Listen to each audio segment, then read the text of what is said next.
Hello viewers, এয়ারটেকের পক্ষ থেকে আমি হাসান বলছিলাম।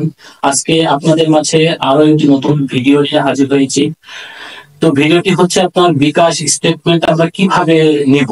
তো অনেকেই আমরা বিকাশ কাস্টমার সার্ভিসে বা লাইভ চ্যাটের মাধ্যমে অনেক ঝামেলা পোহাতে হয়। এই মাধ্যমে আমরা বিকাশ স্টেটমেন্ট নিয়ে থাকি, তবে আর ঝামেলা নয়। এখন আমরা অতি সহজেই স্মার্টফোনের মাধ্যমে বিকাশ অ্যাপ দিয়ে খুব সহজেই আমরা বিকাশ স্টেটমেন্ট সংগ্রহ করতে পারি। তো চলুন আর দেরি না করে আমরা মোবাইল ফোনের স্ক্রিনে চলে যাই।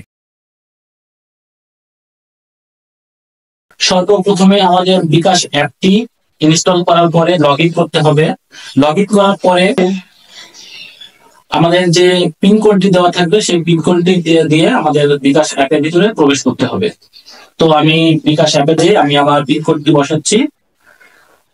পিন কোডটি বসানোর পরে অবশ্যই লগ ইন করার পরে আপনার বিকাশের যে মেইন যে ইন্টারফেস ওটা আপনি পেয়ে যাবেন। এই ইন্টারফেস পাওয়ার পরে আপনার ফোনের স্ক্রিনের ডান কোণাতে আপনার বিকাশের যে লোগোটি আছে ওটার উপরে একটি ক্লিক করতে হবে। ক্লিক করার পরে এখানে অনেকগুলো অপশন চলে আসবে। এর ভিতরে স্টেটমেন্ট যে অপশনটা ওটার উপরে ক্লিক করতে হবে।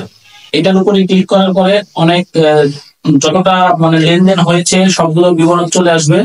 তো আমরা দেখতে পাচ্ছি এখানে স্টেটমেন্ট রিকোয়েস্ট, এখানে ক্লিক করতে হবে। এখানে ক্লিক করার পরে এই যে অলরেডি আমার এর আগে দুটা স্টেটমেন্ট নেওয়া ছিল সেই দুটা কিন্তু আমরা অলরেডি দেখতে পাচ্ছি। যদি আপনি এখনো পর্যন্ত কোনো রিকোয়েস্ট না দিয়ে থাকেন তাহলে আমাদের এই যে নিচে দেখতে পাচ্ছি যে নতুন স্টেটমেন্ট রিকোয়েস্ট, এখানে ক্লিক করতে হবে।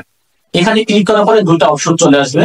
অপশন দুটা হচ্ছে সংক্ষিপ্ত স্টেটমেন্ট ও বিস্তারিত স্টেটমেন্ট। এখানে যে কোনো একটিতে গেলে হবে। সংক্ষিপ্ত স্টেটমেন্টে যাওয়ার পরে এখানে আরেকটা তিনটা অপশন চলে আসছে। এখানে তিনটা অপশন হচ্ছে গত 30 দিনে নিতে চাচ্ছেন, না গত 80 দিনের, না কয়েক বছর বা নির্ধারিত সময়কাল। নির্ধারিত সময়কালে আপনি নিতে পারবেন। তো এখানে আমি সিলেক্ট করছি গত 30 দিনের।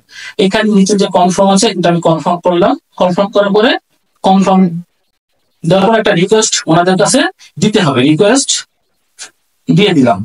এখন এই রিকোয়েস্ট দেওয়ার পরে হয়তো আপনার কিছুক্ষণ সময় লাগবে একটি SMS আসার জন্য বা ওনাদের কার্যালয়তে একটু যেখানে লেখা আছে অপেক্ষামান।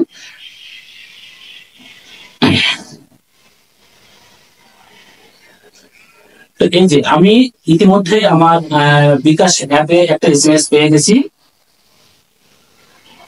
এখানে লেখা আছে স্টেটমেন্ট, দেখুন এই যে আজকের যে তারিখ এবং সময়ের এই স্টেটমেন্টটি আমি পেয়ে গেছি। এখানে অপশন আছে ডাউনলোড, ডাউনলোড করতে হবে।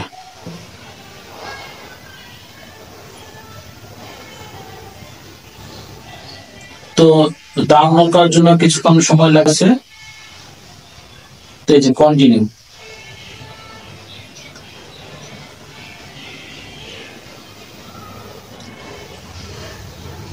এরপরে দিস ফাইল ইজ প্রোটেক্টেড, যে পাসওয়ার্ডটা আছে যে বিকাশ নাম্বারটি সেটি পাসওয়ার্ড।